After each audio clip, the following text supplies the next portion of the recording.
Esse corte é um oferecimento do Gazeta do Povo, o único jornal que apoia de verdade liberdade de expressão. Não me cancelaram e agora tem uma oferta ali na descrição para você assinar e consumir um conteúdo sem lacração. A gente tem uma coisa muito portuguesa, que obviamente aqui, em razão do tamanho do país, fica tudo maior. O Eça de Queiroz tinha uma frase maravilhosa que era: o brasileiro é o português inchado pelo calor. Né? E, portanto, tudo aqui é muito maior do que Portugal. E a gente tem esse vício, ou esse hábito de achar que o Brasil está sempre uma merda. Né? Mas, assim, depende do parâmetro, cara. Eu tenho 46 anos. Então, assim, a minha infância e adolescência foi no Brasil dos anos 80. O Brasil dos anos 80 era uma merda, cara. Eu tenho esse parâmetro. Eu sei como era o Brasil. Era uma merda? Por que você disse que era uma merda? Não tinha acesso a nada, cara. O Brasil era pobre, as pessoas assim, de classe média, assim, para conquistar qualquer coisa era muito difícil, a moeda não valia nada, porque a inflação era gigantesca. Então, tudo era muito difícil. Mesmo aquelas pessoas que tinham dinheiro não conseguiam comprar coisas no Brasil, cara. Brasil dos anos 80, aquela pessoa que tinha grana, para comprar um uísque, por exemplo, cara, não ia na loja. Arrumava um contrabandista confiável do Paraguai e trazia. Quer dizer, o Paraguai foi, durante muito tempo, o grande fornecedor de tecnologia e bebida para o Brasil. Quer dizer, foi um negócio extraordinário, hoje, né?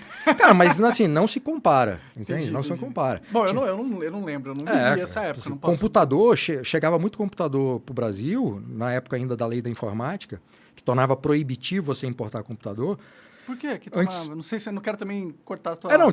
Tinha uma lei que foi criada no regime militar para supostamente fomentar a indústria de hardware nacional, né? E aquilo tinha umas 3 ou 4 empresas ineficientes que tinham equipamentos que, comparativamente à tecnologia estrangeira, eram muito ruins, eram muito caros, e o imposto de importação era muito alto justamente para que as pessoas não comprassem a tecnologia de fora, ou seja, o equipamento, para que não tivesse concorrência. Nossa, mas que idiotice de quem estava governando, né?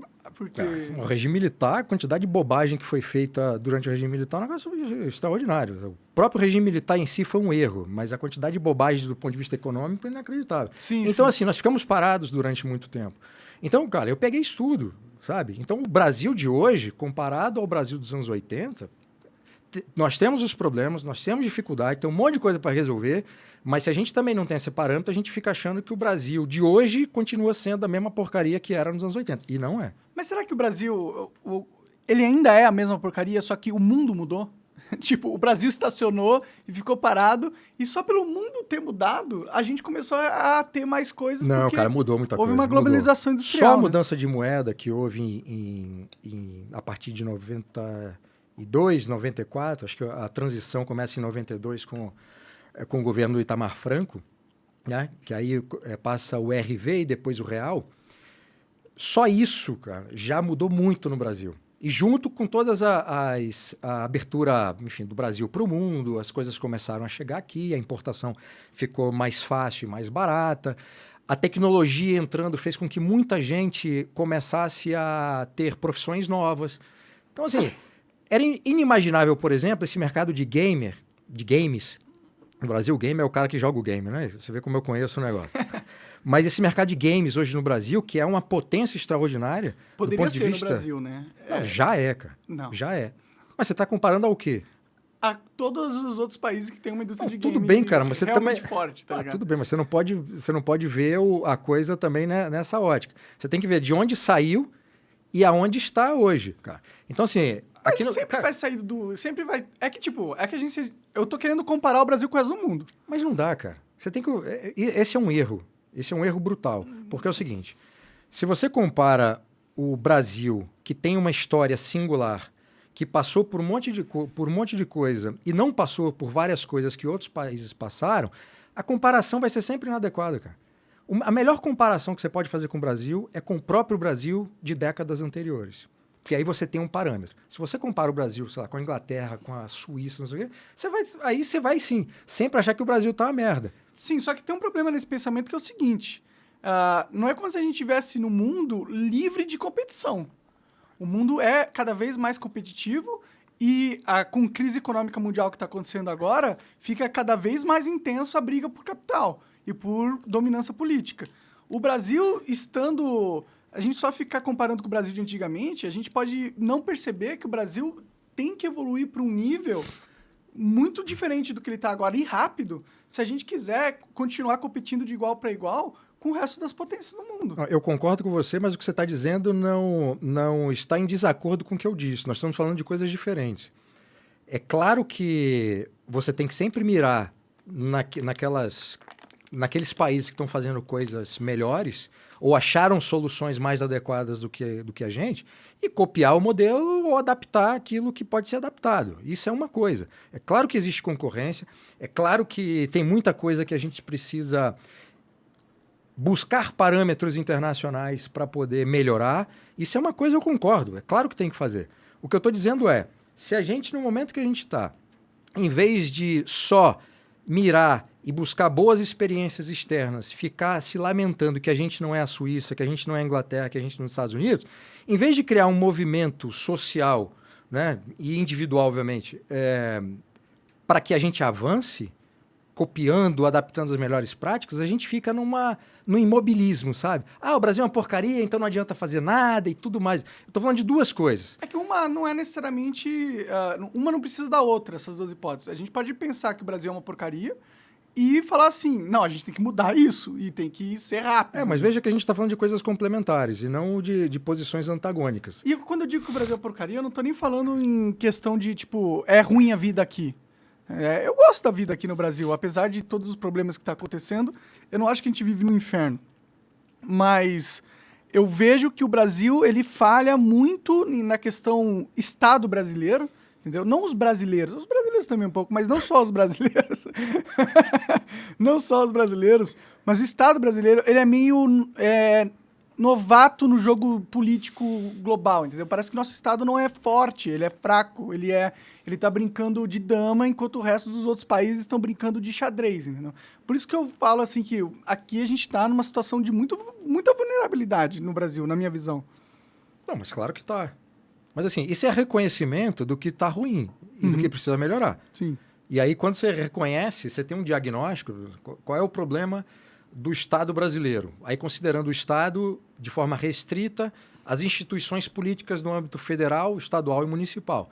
Por que não funciona? Por que a classe política na média é tão ruim? Né? Quais são os incentivos que existem para que os piores entrem no poder e conquistem o poder? Então, isso tudo a gente precisa identificar, reconhecer que há um problema e ver o que os outros países fizeram e adotar soluções próprias. Você copia por um lado e você cria soluções nossas, né?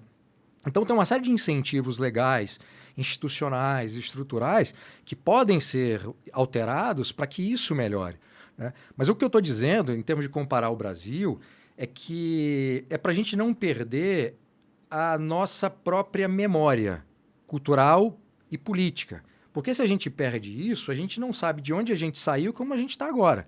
E se a gente não tem esse parâmetro, estava ruim em tal tempo, a gente avançou nisso aqui, a gente não avançou nisso aqui, isso aqui está melhor, mas isso aqui está pior. Se a gente não tem um parâmetro com a gente mesmo, enquanto país, cara, a gente fica andando em círculos. A gente sempre fica mirando fora e não consegue avançar. Você imagine um profissional.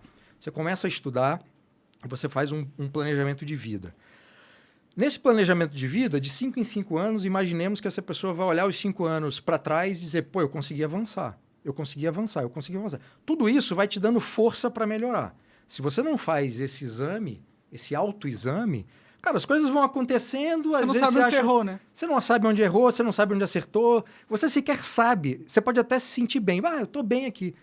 Mas será que realmente você está usando todo o potencial que você tem e poderia estar melhor? Sim. Né? Então, assim, o mesmo parâmetro que a gente pode adotar individualmente, isso eu acho fundamental para o país. Aí tem um outro problema de ordem histórica. Se a gente não conhece a própria história, também os parâmetros históricos que estão perdidos ou ocultados, omitidos, sem esses parâmetros a gente também não consegue sequer identificar qual é a nossa identidade. Por que eles estão ocultados? Quem que ocultou esses parâmetros? Cara, isso começa no golpe militar de 15 de novembro de 1889, quando se derruba a monarquia por meio de um golpe militar e se instaura de cima para baixo, de forma autoritária, uma república no Brasil. A partir desse momento, há um projeto deliberado institucional para apagar toda a memória da monarquia.